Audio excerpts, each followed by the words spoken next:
சேர பேரரசு தமிழ் மக்கள் தேசிய கட்சியின் நிறுவன தலைவர் பேசுகிறேன். கோயம்புத்தூரில் நடந்த பாலியல் வன்கொடுமையை மிகவும் வன்மையாக கண்டிக்கிறோம். இதைப்போல் தமிழ்நாட்டில், இந்தியாவில் பலமுறை இந்த சம்பவங்கள் நடந்து கொண்டிருக்கிறது.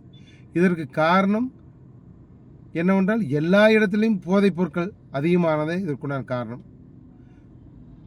டாஸ்மாக் கடை, மூளைக்கு மூளை டாஸ்மாக் கடைகள், ரோடெல்லாம் டாஸ்மாக் கடைகள், 10க்கு 11 to 11 பார்.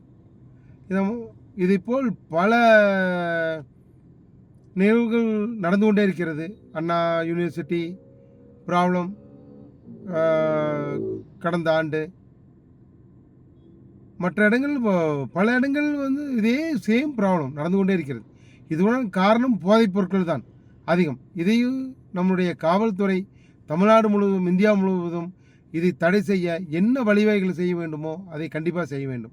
இது மேன்மேலும் பெருகிக்கொண்டே இருந்தால் மக்கள் நடமாடவே முடியாத சூழ்நிலை ஆகிக்கொண்டே இருக்கும். இதை நம் சேர பேரரசு தமிழக தேசிய கட்சியின் சார்பாக வன்மையாக கண்டிக்கிறோம். நன்றி.